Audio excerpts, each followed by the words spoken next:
Hi, I'm Mike with Homes Quality Products. Today, I'm going to talk to you about transfer partners and using points versus cash so you can get a little bit of an idea of the value of points. I've said in other videos that points are more valuable than cash most of the time. And in this video, I'm going to show you a lot of examples. When I first started getting points, I actually used most of my points to things like the American Express portal and other things where you're only getting 1 cent per point for travel. I didn't really start using transfer partners right away. I didn't understand it.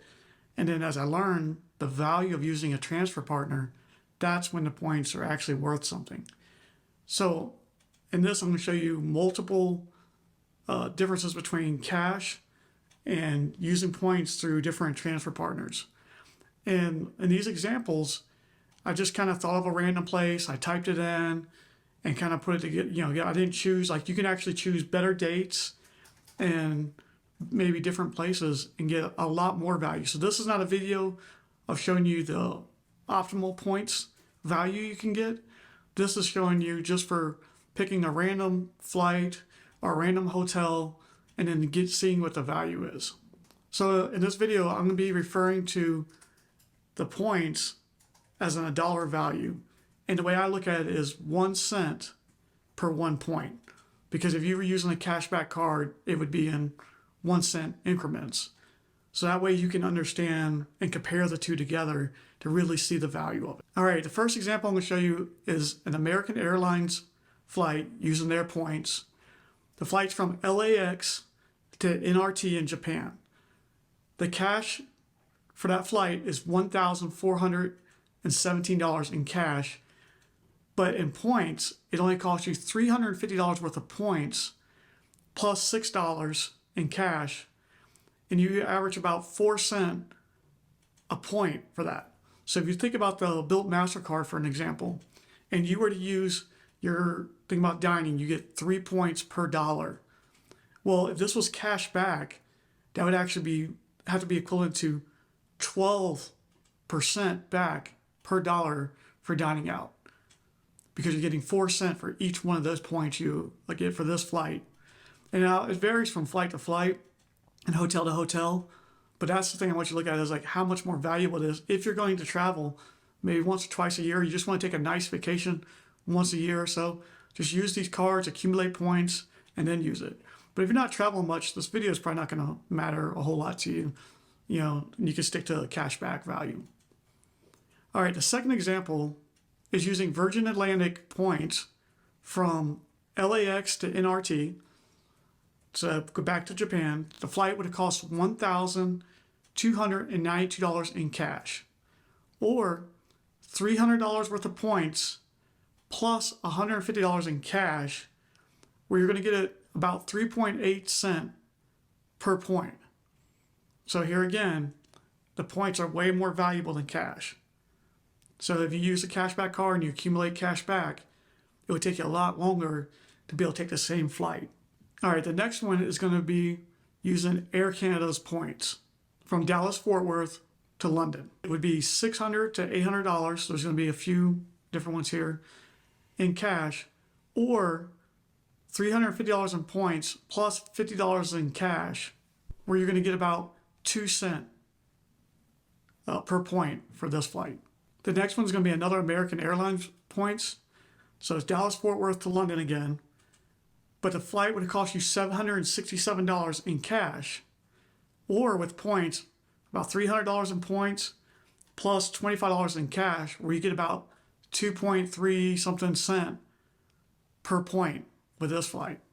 Now, one thing I want to mention is a lot of times when I look up this stuff, I don't know if it's because of my location or what, the best airlines to take that you can usually get value, American Airlines is probably my #1 choice. And then United, you have a lot of options with United when it comes to using other partners. Now, not United Points. United Points are not that valuable, but there's other ways to book United flights using points to other people, like booking American airline flight through British Airways, because you have the Star Alliance and the One World Alliance. So to have multiple people, you can use points. But for me, the American airline points usually work out the best, but they pretty consistently good value. So that's kind of helps me when I'm like looking up something and I'm trying to compare different things. The next one is a Delta flight from LAX to JFK, which would have cost you $279 in cash or $260 worth of points plus $6 in cash. So you're barely getting over a penny, but you're still getting slightly more value out of points than it was for cash. But a lot of times Delta flights end up being that way. The points aren't super valuable, but you still end up doing better than you would do if you were using cash. The next one is using Qantas points to book from LAX to JFK, which would cost you $286 in cash, but it only costs you $250 in points. So you're still getting slightly over 1 cent per point for this flight. The next one is using JetBlue from LAX to JFK. So $174 in cash or $130 in points plus $11 in cash for about 1.25 roughly cent per point. So most of these situations, you're getting more value still for points than cash back. The next one is American Airlines, Denver to Atlanta, which would cost you $200 in cash or $95 worth of points plus $11 in cash, which is almost 2 cents per point. All right, in the next example, I'm going to show you British Airways Avios points from Dallas-Fort Worth to Miami, which would cost you $224 in cash or $110 in points plus $6 in cash, and you get about 2 cents a point. Now, one thing I want to mention about this is British Airways, they do theirs by distance. And it's a lot easier to accumulate British Airways Avios points than it is to accumulate American Airline points. So if you're taking these short flights over and over, like say it was common for you to go from Dallas to Miami, you could use Amex and Chase, even Citi. You can transfer it out to Qatar, it turns into Avios and transfer it to British Airways.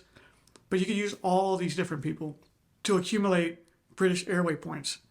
So the only person that has American Airlines as a partner is Bilt and then getting an American Airlines card. So it's super hard to get the points. So yes, the points are valuable, but if I can accumulate 2 British Airways points for 1 American Airline point, you have to really debate what's better for you because it's a lot easier to accumulate those British Airways miles.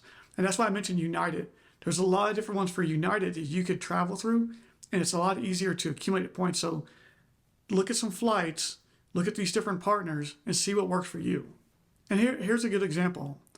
Now, this is a flight from El Paso to Jacksonville round trip, $298 in cash. With American Airlines, it costs you $120 in points and $12 in cash. So you're slightly getting over 2 cents per point. So you're getting good value with American Airline points. Now, the same flight with British Airways Avios would cost you $385 worth of points plus $12 in cash. And now you're actually getting less than 1 cent per point. And in that scenario, a cashback credit card would have been better. There's not often it ends up that way, but you definitely need to look at it to see what's worth it for you. Now, when you have somebody maybe like Chase, or you have maybe the American Express Platinum Schwab version, or if you have Citi points, if you have some way you can use it as cash or as transfer out to partners, you may be able to get the ticket cheaper to transfer it over to your account and book it directly with somebody else and get a lot of value out of it. So make sure you're getting at least a minimum of 1 cent per point. All right, our last example for flights is going to be using American Airlines versus British Airways points from round trip from Dallas-Fort Worth to London. I lost the screenshot that had the cash of this flight, but I think it was around $1,600. But with American Airlines, it would have cost you $430 in points plus $196 in cash for a total of $626. So that's a lot cheaper than $1,600. One thing I want you to look at in this is that it's $430 in points and then $196 in cash. It's almost $200 in cash. The reason being is now we're going to look at British Airways. British Airways is $515 in points, but you still have to add $655 worth of cash. So when you're booking an international flight, pay attention to these things because the taxes change drastically. That's a total of $1,170 with British Airways, which is still cheaper than paying cash for the flight. But those taxes and things that they're going to charge you is a lot higher with British Airways versus American Airlines. So when you start booking international, start paying attention to those type of things because it makes a huge difference. It may look great in points or look reasonable in points, but once you add that the taxes and the other things they're going to charge you, the fees, it can blow it way out. So just pay attention to those things. All right, now I'm going to show you a few examples with hotels, not as many as I did with airlines, but I'm going to show you a few of these hotels so you can see the value of points when you're booking a hotel. Now, when it comes to hotels, all the points aren't equal. Hyatt stands out way above the rest. It's kind of like the American Airlines for me. Like a lot of times it's easy for me to find value with American Airline points. Well, with Hyatt points, super easy to find value with their points. So the first example I'm going to show you is a Hyatt in DC, which a room would have cost you $350 in cash. But with points, that same room only costs you $150 in points, which is roughly 2.3 cents, slightly more in cash per point. In that scenario, you get a lot more value out of using points over cash. The next one I'm going to show you is another Hyatt, but this time it's in Colorado Springs. The room is $150 in cash or $80 in points, which gives you a little less than 2 cents a point, so like 1.9 roughly. So still a lot more value out of points than cash. The next one I'm going to show you is the Thompson in Dallas. Now this uses Hyatt points, but it's $380 in cash or $250 in points. So it's not as good of a value, but you're still getting 1.5 cents roughly per point using points. I'm going to show you 2 more Hyatts and then we're going to switch over to a couple others. So I want to explain how to get some value by using a couple different ones. The next one is a Hyatt in London. This Hyatt would have been $591 in cash. I already converted to US dollars. Or $300 in points, which is almost 2 cents a point. So really good value. The last Hyatt I'm going to mention is in Miami. This would have cost you $300 a night in cash or $150 a night in points, which is roughly 2 cents a point. So you can see in this scenario, with Hyatt, you're pretty much always going to get good value out of points. So if you can accumulate the Hyatt points better, then go ahead and accumulate those and use them. But if you have a card, just like with American Airlines, I was comparing British Airways, if you have a card that's only going to give you 1 Hyatt point for this transaction, or you have another card that's going to give you 2 cents back, then I would probably rather go with the 2 cents because now that gives you more choices of if you don't want to stay at a Hyatt or want to stay at another hotel, I think you'll do a little better. But if you have a card that's only going to give you 1 point in cash and 1 point on a Hyatt, I'd rather have the 1 point for Hyatt. Okay, I have 3 more hotel examples, and I saved these for the last because there's a little bit of way of getting value out of these, and I want to explain it to you. So the first one I'm going to show you is a Comfort Inn in DC. It's $221 in cash. Or, now you're going to look at the points, and it's going to look like it costs a lot more in points. But if you use Citi card to get choice privilege points, you get, for 1 Citi point, you get 2 choice points. So with that conversion, it only costs you $150 worth of Citi points to book that hotel, which is roughly 1.5 cents. And that's one reason I say this, because if you transfer Citi points out, usually it's a 1-to-1 ratio. Sometimes, very rarely, you'll find certain ones that'll be slightly less if you're using Amex, Chase, or whoever. But typically, most time it's 1-to-1. But with Citi and choice privilege hotels, it's 1-to-2. So if it's $300 in points and $300 in cash, it really only costs you $150 worth of points because you're getting 2 points for every 1 Citi point you transferred out. So there's a lot of value in the sense of booking choice privilege if you have Citi points. All right, the next example is going to be booking Hilton. I want to say this was the Waldorf in DC. I cropped the image before I could too tight and forgot what it was. I'll say it's a Waldorf in DC. It's $639 in cash a night, or $400 in Amex points, which is roughly 1.6 cents. And the reason I mentioned Amex, American Express in particular, is because just like with Citi and the Choice, Amex, you give one Amex points and you get 2 Hilton points. So looking at this, it would have cost you a lot of Hilton points to stay here, but since the Amex points give you 2 of those, it only costs you $100 or $400 in Amex points to stay there, because it's a 1-to-2 ratio, just like with the Choice privilege. All right, the last one I mention is another Hilton property. I want to say this was in DC also. It was $357 in cash, or $350 in Amex points. So you're roughly getting 1 cent per point. So in that scenario, it probably would have just been easier just to book it through Amex or something like that. But what it made me kind of think about was, with American Express and Hilton, you might do better staying when you want to stay at those really luxurious properties, because it seemed like there was a lot more value for the points at those type of properties. Now, with all these scenarios I showed you guys and all these examples, you can pause anytime you want to look at one and go through it. If you really look at the flights and the time of years and the different places and the hotels at the different times of years, there's so many other more valuable places that you could stay at, or timing of doing something to get a lot more value than what I showed you in this. This was me sitting there just thinking of random places and just typing it in, searching, pulling up and comparing, and then compiling it for you guys. But I'm hoping with this video, it shows you the value of transferring your points out. Don't make the mistake I did. I used probably hundreds of thousands of points through Amex, booking right through the portal. But if I would have transferred it out, I probably would have got twice as much value, or at least 1.5 times as much value, by transferring it out for different flights, different hotels, doing different things. And then also understand not all points are equal. When it comes to hotels, very limited. Hyatt definitely stands out among the hotels. If you look at Marriott and Hilton and Choice Hotels, and you look at all these different ones, the value per point is really low. So unless you find like a 1-to-2 ratio, sometimes they give you bonuses. Unless you find some kind of bonus in that particular place, it's hard to get the value out of it.